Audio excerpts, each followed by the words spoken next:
listening to the Hidden Killers podcast with Tony Brueski, featuring former federal prosecutor and president of West Coast Trial Lawyers, Neama Rahmani. The Delphi murder investigation keeps taking new twists and turns as it has since the beginning.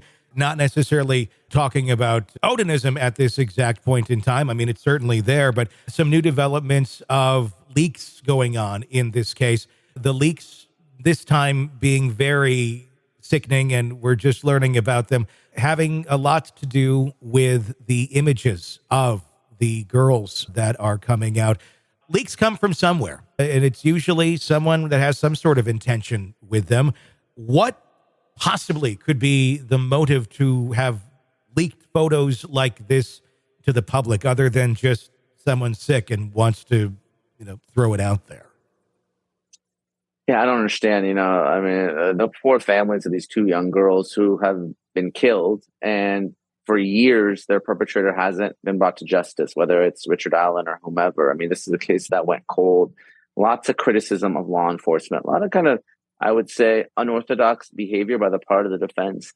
And again, we're still getting information. This is really breaking. It sounds like, but again, we don't know yet, that these leaks may have come from someone that worked for the defense as a former prosecutor. I mean, the last thing you want is your law enforcement or folks in, the district attorney's office to be leaking this type of information. It's a problem both for the victims.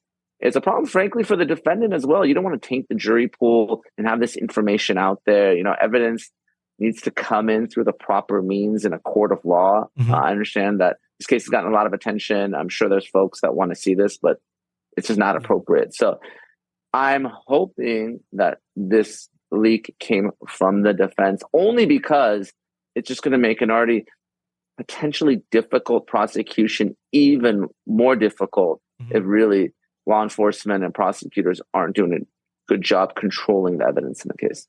Let me ask you why, in your opinion, you think they went down the Odinist route in the document that they submitted about a month ago now. It seems that if Richard Allen is in fact innocent, were they put into a corner of, look, you may be innocent, but we got nothing to show that you're innocent? Were they just so back there, like everything, the little that they have does point to you, and we don't have a whole lot that doesn't point to you, even though he's the one who raised his hand and said, hey, I was there, just how can I help? And then he ends up getting arrested for this.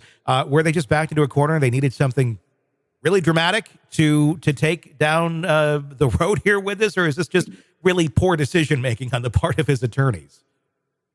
Look, it's tough to defend these types of cases because whether it's a death penalty case or not, I mean, you're usually not getting any type of discount, right? It's either going to be a life in prison or a capital case. So, if you're the defense attorney, and here, apparently Richard Allen, he's confessed, right? If you don't get this confession suppressed, you're really swinging for the fences. These are Hail Mary type arguments. They got to argue why, folks in the law enforcement system or in prison corrections officers have a reason to try to coerce this confession, right? And again, I'm not saying that this argument has any chance, but this is all you got if you're defending someone like Richard Allen and you're really confronted with this confession. You got to have some sort of explanation for the jurors as to why someone would confess to killing two girls and why that confession would be involuntary. So I don't think it's going to stick, but this is what the defense lawyers do because they only need to pick off one juror. Do you think that the confession will make it into trial, or are they going to find some way to suppress that? I think so. I think law enforcement has done a better job nowadays. These confessions usually are videotaped, recorded. They're trained not to say or do anything that may get the confession suppressed, especially in a murder case like this, right? They've had years. It's not like, this just happened today. They picked him up. So hopefully, I would think that, the folks that were investigating these cases, these were experienced officers that know what to say and what not to say to get a confession in and make sure it's not suppressed. I imagine at some point we will hear the audio of that confession.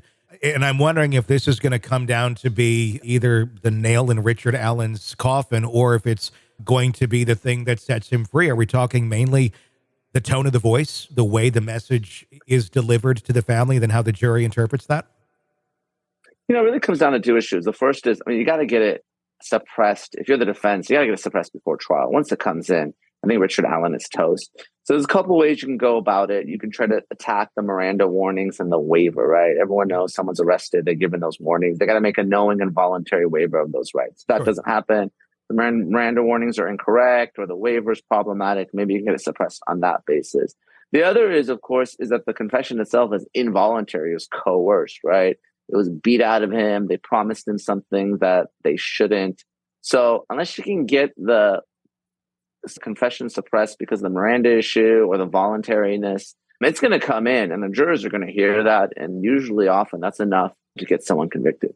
Sick of the ads? We are too. Start listening with no commercials now and get access to all of our episodes in advance of everyone else. Become a True Crime Today Premium Plus subscriber on Apple Podcasts. Search True Crime Today Premium Plus on Apple Podcasts or go to our podcast page and sign up now. True Crime Today Premium Plus. Sign up now.